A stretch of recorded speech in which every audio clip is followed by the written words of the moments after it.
माननीय अध्यक्ष महोदय, मैं मेरी बात को शुरू करूं। ना हम सफर में किसी हम नसी से निकलेगा, राजस्थान प्रदेश के विकास का रास्ता हम ही से निकलेगा। वतन की रेत पर एड़ियां रगड़ने दो, मुझे यकीन है कि पानी यहीं से निकलेगा, पानी यहीं से निकलेगा। माननीय अध्यक्ष महोदय, मैं कल जो हम यहाँ मेरे जैसे कई साथी नौजवान साथी चुनकर यहाँ आए, और जब चुनकर के आए तो हम लोग बाहर थे, जब सोचते थे कि सदन में बैठ कर के लोग सत्ता पक्ष और विपक्ष के लोग मिलकर के इस प्रदेश के आगे ले जाने की दिशा में बात करते होंगे, चर्चा करते होंगे, लेकिन यहाँ आकर पता लगता है कि वो हमारी तरफ बोलते हैं, हम उनकी तरफ बोलने के अलावा कोई काम यहाँ करते नहीं है। लेकिन हम जैसे नए लोगों से कोई गलती हो जाए तो बात चले, लेकिन कल सदन के अंदर माननीय नेता प्रतिपक्ष के बारे में माननीय कानून मंत्री जी जोगाराम जी के द्वारा गाली शब्द का उपयोग किया गया, गाली देने काम किया गया। इससे बड़ा निंदा का कोई वक्त हो नहीं सकता कि उनके द्वारा गाली देकर के बोलने का काम किया गया। मैं समझता हूं कि ये इससे बड़ा निंदनीय कोई काम हो नहीं सकता, मैं इसकी निंदा करता हूं। माननीय ऐसी समुदाय से आते हैं। राज्यपाल अभिभाषण पर बहस हो रही है, जो विषय नहीं है, जिस विषय का आपने निराकरण कर दिया उस विषय को यहाँ नहीं उठाया जाए, इसको डिलीट कराया जाए। नहीं, मैंने इसलिए कहा कि ऐसी समुदाय से आते हैं। आपने ये हिम्मत की जगह कोई दूसरा व्यक्ति बैठा होता तो हिम्मत नहीं कर पाते आप इस प्रकार की बात बोलते। माननीय सदस्य, मेरा जो जिस पे निर्णय किया जा चुका है, क्षमा हो गई, उस विषय को दोबारा दोहराने की आवश्यकता नहीं है, आप ना दोहराएं। इसको डिलीट कराएं सब, इसको डिलीट कर।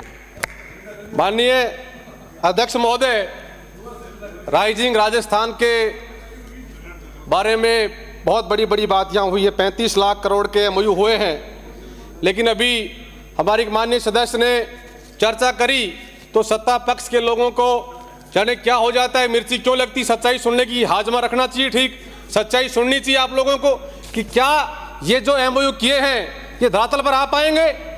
मैं दोनों जगह जाकर के आया हूँ उन मीटिंगों के अंदर, लेकिन ऐसा कुछ भी नहीं, केवल वाहवाही लूटने के लिए आप लोगों ने ये राइजिंग राजस्थान नाम की जो कार्यक्रम चलाया था, जिसमें रोजगार की बात कही है, लेकिन रोजगार को लेकर के बात करने से रोजगार नहीं मिलेगा। आप कानून बनाइए यहाँ बैठ करके, जिससे कानून बने और वहाँ का नौजवान को रोजगार मिल सके। ERCP का जो राष्ट्रीय परियोजना बनाने की बात थी, माननीय प्रधानमंत्री जी भी कह के गए थे, लेकिन इसको राष्ट्रीय परियोजना नहीं बनाया। कभी PKC, कभी राम सेतु लिंक परियोजना बनाने का काम आप लोग कर रहे हैं। मैं समझता हूं कि ये योजनाएं भले कुछ भी नाम निकाले इनका, लेकिन राजस्थान जनता को पानी पिलाने की बात आप लोग करें। हरियाणा से यमुना का पानी लाने की बात कर रहे हैं। मैंने पिछली बार एक बात कही थी कि मेरे विधानसभा क्षेत्र में 14-15 गाँवों को JJM की योजना बना करके पानी पिलाने की बात करी थी, लेकिन जिले चेंज हो गया। जिला चेंज होने के बाद में वहां से पानी नहीं ले जाने दिया आपने। वो प्यासे मर रहे लोग, गर्मी का वक्त आने वाला है, क्या कहेंगे वो लोग। आप यमुना का पानी और ERCP कैसे पूरा करने का सपना देख रहे हैं। माननीय अध्यक्ष महोदय, चिकित्सा की बात करी गई है, लेकिन चिकित्सा के नाम के ऊपर CHC और PHC में डॉक्टर नहीं है। जिन CHC के ऊपर 500 OPD होती थी, उनके अंदर एक डॉक्टर बैठाने का काम नहीं किया। मैं आपके माध्यम से निवेदन करना चाहता हूं सरकार से कि उन सभी पदों को भरने का काम किया जाए। अन्नदाता की बात आपने करी है, पेट और पीठ को एक करके इस मुल्क का, इस देश का पेट भरने का काम करता है। उस किसान के बारे में केवल भाषण देने का काम करते हो, केवल बात करने का काम करते हो, लेकिन उस किसान को ना बिजली मिली, ना उस किसान को अच्छी खाद मिली, और खाद मिली वो भी थाने में डंडे खा करके मिली। इसलिए मैं कहना चाहता हूं कि किसान के बारे में आय दोगुनी करने की बात आप लोगों ने कही, लेकिन किसान के बारे में केवल चर्चा आप लोग यहाँ करते हो, दोगुना करने का काम आप लोग करने का काम नहीं करते। ये बात मैं आपके माध्यम से कहना चाहता हूँ। माननीय मुख्यमंत्री जी की सुरक्षा में मेरे क्षेत्र एक जवान जो उनकी सुरक्षा में शहीद हो गया, माननीय मुख्यमंत्री जी उनकी पत्नी के कहने के बाद वहां मौके पर गए 15 दिन के बाद में, लेकिन माननीय मुख्यमंत्री जी के द्वारा 15 दिन के बाद में भी आपकी सरकार ने तय नहीं करके दिया कि हम लोग क्या उनको कंपनसेशन में देने काम करेंगे। मुख्यमंत्री जी गए, कुछ शब्द नहीं बोल करके आए। ऐसे व्यक्ति जो आपकी सुरक्षा में शहीद हो गया, उसको शहीद का दर्जा देना चाहिए और दोनों बच्चों को नौकरी देने का काम करना चाहिए था। ये काम आप लोगों ने नहीं किया। बाबा साहब अम्बेडकर की बात आप लोग करते हो, लेकिन बाबा साहब के सिद्धांतों को मानने की बात नहीं करते। आप ही के नेता केंद्रीय मंत्री अमित शाह जी ने संसद में कहा था कि क्या अंबेडकर अंबेडकर अंबेडकर लगा रखा है। इतने बार नाम अगर आपने भगवान का लिया होता तो आपकी पुश्ते तिर जाती। ये आपकी सोच है, ये बताती सोच आपकी कि किस प्रकार की आपकी सोच है।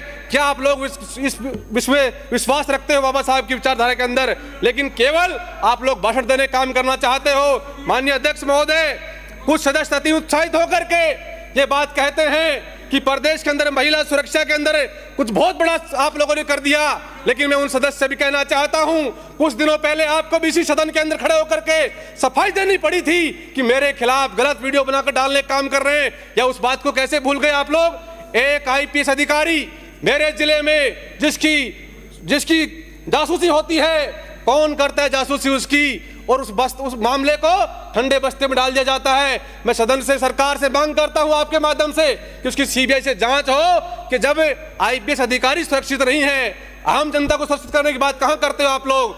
आप उसकी जांच कराइए, सीबीआई से उसकी जांच हो ताकि दूध का दूध और पानी का पानी हो सके।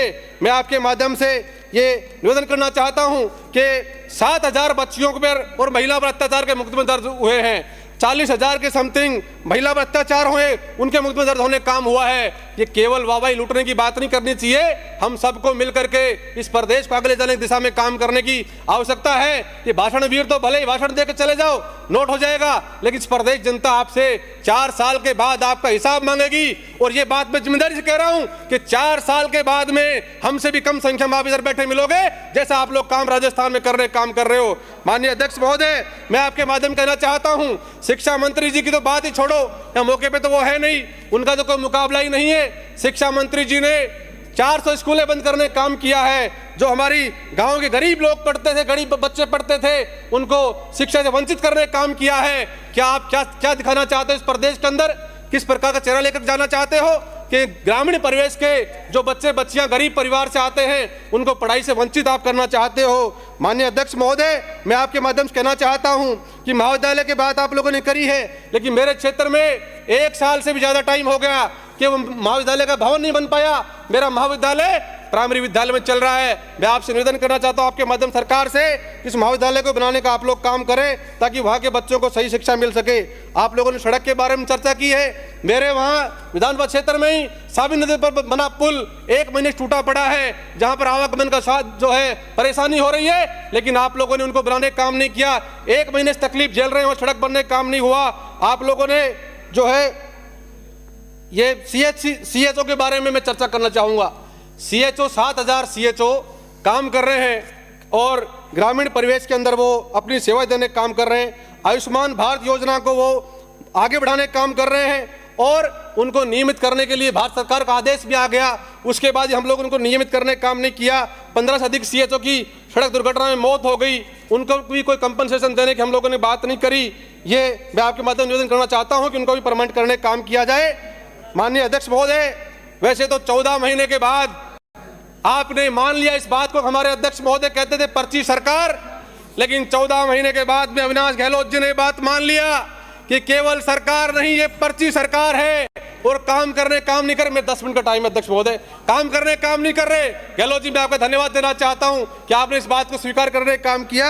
आप सब लोगों को ध्यान है, किरोड़ी बाबा की बात तो आप सबको पता ही है कि किस प्रकार से एक महिला सीआई जिन्होंने किरोड़ी लाल जी के ऊपर मुकदमा दर्ज करने का काम किया, सरकार के मंत्री के ऊपर किसका संरक्षण उनको है, ये भी बताने का आप लोग सदन में काम करेंगे। ये बात मैं कहना चाहता हूं। आप ही के पार्टी के भाटी जी, जिनके पौत्र यहाँ विधायक भी हैं और वो कल से आपके खिलाफ धरना देने का काम करेंगे, इसको बताने का आप लोग काम करें कि आपकी सरकार के लोग क्या बात कह रहे हैं। सिंघवी जी हो, चाहे बैरवा जी हो, चाहे भैंसला जी हो, भैंसला जी आपके बारे में कह रहे हैं, तमाम आपकी पार्टी के नेता कह रहे हैं कि हमारी सरकार सही ढंग से नहीं चल पा रही, इसको सही ढंग से चलाने का आप लोग काम किया जाए। माननीय अध्यक्ष महोदय, मैं आपके माध्यम से निवेदन करना चाहता हूं कि नीमड़ा क्षेत्र के अंदर कल हमारे नीमड़ा के काफी लोगों ने धरना दिया था, उस मुद्दे को सुलझाने का आप लोग काम करेंगे, क्योंकि आपके शासन की गलती से उनकी जमीनों को किसी अलग जगह हो गया, इसलिए उनको भी ठीक करने का आप लोग काम करेंगे। 10 मिनट का समय था मेरा, आप लोगों ने पहले 1 मिनट, आप लोगों ने 8 मिनट में मुझे